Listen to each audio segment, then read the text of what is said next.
ಒಬ್ಬ ಕಳಂಕಿತ ಕರ್ನಾಟಕದ ಟ್ರೆಜರಿಯಿಂದ 187 ಕೋಟಿ ಲೂಟಿ ಹೊಡೆದು ದಲಿತರಿಗೆ ಸೇರ್ಬೇಕಾಯ್ತ ಎಸ್ಟಿಗಳಿಗೆ ಸೇರ್ಬೇಕಾಯ್ದಂತ ಹಣ ಅದನ್ನ ಅವರ ಕುಟುಂಬದವರಿಗೆ ಬಳ್ಳಾರಿಯ ಎಲೆಕ್ಷನ್ಗೆ ತಗೊಂಡೋಗಿರುವಂತದ್ದು ಈಗಾಗಲೇ ಮಾಡಿರೋ ತನಿಖಾ ಸಂಸ್ಥೆ ಇಡಿಯಿಂದ ಸಿಬಿಐ 4 ಕೇಸ್ಗಳು, ಲೋಕಾಯುಕ್ತದಲ್ಲಿ 4 ಕೇಸ್ಗಳಿದೆ. ಆ 4 ಕೇಸ್ನಲ್ಲಿ ಮೊದಲ ಅಪರಾಧಿ ನಾಗೇಂದ್ರ ಅವರು. ಹಿಂದೆ ಸಿದ್ದರಾಮಯ್ಯ ಅವರಿದ್ದಾಗ ನಾವು ಹೋರಾಟ ಮಾಡಿದಾಗ ರಾಜ್ಯವ್ಯಾಪಿ ಹೋರಾಟ ಮಾಡಿದ್ರಿ. ಅಧಿವೇಶನದಲ್ಲೂ ಸುಮಾರು 2-3 ಗಂಟೆಗಳ ಕಾಲ ನಾನೇ ಚರ್ಚೆ ಮಾಡಿದ್ದೀನಿ. ನಮ್ಮ ಸದಸ್ಯರೆಲ್ಲ 1-2 ದಿನ ಚರ್ಚೆ ಆಗಿದೆ. ಆಗ ರಾಜೀನಾಮೆ ಕೊಟ್ರು ಸಿದ್ದರಾಮಯ್ಯನವರು. ಇವರ ರಾಜೀನಾಮೆಯನ್ನ ತಗೊಂಡ್ರು. ಈಗ ಅದೇ ವ್ಯಕ್ತಿಯನ್ನ ಯಾವುದೇ ಸಿಬಿಐ ಕೋರ್ಟ್ ಆಗ್ಲಿ ಇಡಿ ಕೋರ್ಟ್ ಆಗ್ಲಿ ಇವ್ರಿಗೆ ಕ್ಲೀನ್ ಚಿಟ್ ಕೊಟ್ಟಿಲ್ಲ. ಜೈಲಲ್ಲಿ ಇದ್ದು ಬಂದ್ರು. ಇವ್ರ ಮೇಲೆ 34 ಕೇಸ್ ಇದೆ ಈಗಲೂ, ಕರಪ್ಷನ್ ಕೇಸ್ಗಳು, ಮೈನಿಂಗ್ ಕೇಸ್ ಇದೆ. ಇಷ್ಟಿದ್ರೂ ಕೂಡ ಕಾಂಗ್ರೆಸ್ಸಿನ ಹೈಕಮಾಂಡ್ ರಾಹುಲ್ ಗಾಂಧಿ, ಸೋನಿಯಾ ಗಾಂಧಿ ಇವ್ರನ್ನ ಮತ್ತೆ ಕ್ಯಾಬಿನೆಟ್ಗೆ ಸೇರ್ಸೋಕೆ ಅವಕಾಶ ಮಾಡಿಕೊಟ್ಟಿದ್ದು. ಈ 187 ಕೋಟಿ ಹಣ ಕೇಂದ್ರದ ಕಾಂಗ್ರೆಸ್ ನಾಯಕರಿಗೆ ಹೋಗಿದೆ. ಅದಕ್ಕೋಸ್ಕರ ಅವರು ಇವ್ರನ್ನ ಮಂತ್ರಿ ಮಾಡಿದ್ದಾರೆ ಅಂತ ಜನ ಮಾತಾಡ್ತಾ ಇದ್ದಾರೆ. ಇದು ಪ್ರೂವ್ ಆಗ್ಬೇಕೀಗ.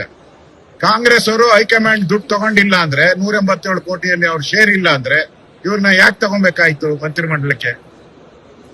ಇವತ್ತು ತಗೊಂಡ ಮುಖಾಂತರ ಇಡೀ ಅಧಿವೇಶನ ನಾವು ಬರಗಾಲದ ಬಗ್ಗೆ ಚರ್ಚೆ ಮಾಡಬೇಕಾಯ್ತು, ಬಿಡದಿ ಟೌನ್ಶಿಪ್ ಬಗ್ಗೆ ಚರ್ಚೆ ಮಾಡಬೇಕಾಯ್ತು, ಕೆಪಿಎಸ್ಸಿ ಹಗರಣ, ವಿದ್ಯಾರ್ಥಿಗಳಿಗೆ ಅನ್ಯಾಯ ಮಾಡಿ ಮೋಸ ಮಾಡಿ ಸರ್ಕಾರ ಲಂಚ ಗುಣಿತದಿಂದ ಅಭ್ಯರ್ಥಿಗಳನ್ನು ಆಯ್ಕೆ ಮಾಡಿದ್ದಿರ್ಬೋದು,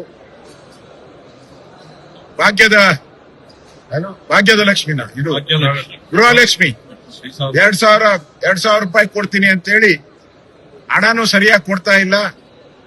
5,000 ಕೋಟಿ ಹಣನ ಲೂಟಿ ಮಾಡಿದ್ದಾರೆ. ಅದರಲ್ಲೂ ಲೂಟಿ. ಇವೆಲ್ಲ ಚರ್ಚೆ ಆಗ್ಬೇಕಾಯ್ತು. ನಾವು ಕಾತರದಿಂದ ಕಾಯ್ತಾ ಇದ್ರೆ, ಆದ್ರೆ ಸರ್ಕಾರ ಅವ್ಯಾವುದು ಚರ್ಚೆಗೆ ಬರಬಾರ್ದು.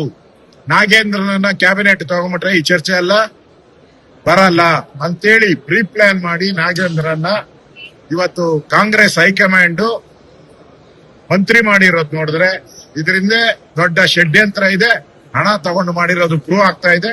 ನಾವು ಯಾವುದೇ ಕಾರಣಕ್ಕೂ ನಾವು ಪ್ರಶ್ನೆಯನ್ನ ಕೇಳ್ತಾ ಇದ್ದೀರಿ, ಅವ್ರನ್ನ ಮಂತ್ರಿಮಂಡಲದಿಂದ ವಜಾ ಮಾಡಿದ್ದೆ ಯಾಕೆ, ಇವಾಗ ತಗೊಳ್ತಾ ಇರೋದು ಯಾಕೆ? ಇದಕ್ಕೆ ಉತ್ತರ ಕೊಡಿ. ನಾವು ಚರ್ಚೆ ಮಾಡಕ್ ರೆಡಿ ಇದ್ದೀರಿ.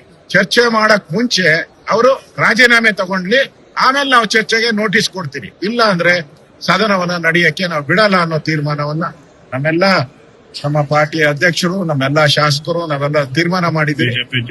ಬಿಜೆಪಿ ಮತ್ತು ಜೆಡಿಎಸ್ ಮೇಡಮ್ ಅವರು ಬಂದಿದ್ದಾರೆ. ಜೆಡಿಎಸ್ ಉಪನಾಯಕರು ಕೂಡ ಬಂದಿದ್ದಾರೆ. ನಾವೆಲ್ಲರೂ ಕೂಡ ಜೆಡಿಎಸ್ ಮತ್ತು ಬಿಜೆಪಿ ಈ ಹೋರಾಟವನ್ನ ತಾರ್ಕಿಕ ಅಂತ್ಯಕ್ಕೆ ತಗೊಂಡೋಗ್ತೀರಿ. ಬೆಳಗ್ಗೆನೂ ನಾನು ಕುಮಾರಸ್ವಾಮಿ ಅವರ ಹತ್ರ ಚರ್ಚೆ ಮಾಡಿದ್ದೀನಿ. ಅವರು ಕೂಡ ಒಪ್ಪಿಗೆಯನ್ನ ಕೊಟ್ಟಿದ್ದಾರೆ. ರಮೇಶ್ ಬಾಬು ಅವ್ರ ಜೊತೆನೂ ನಾವು ಚರ್ಚೆ ಮಾಡಿದ್ದೀರಿ. ಅದರಿಂದ ಇದನ್ನ ತಾರ್ಕಿಕ ಅಂತ್ಯಕ್ಕೆ ನಾವು ತೆಗೆದುಕೊಂಡು ಹೋಗ್ತೀವಿ.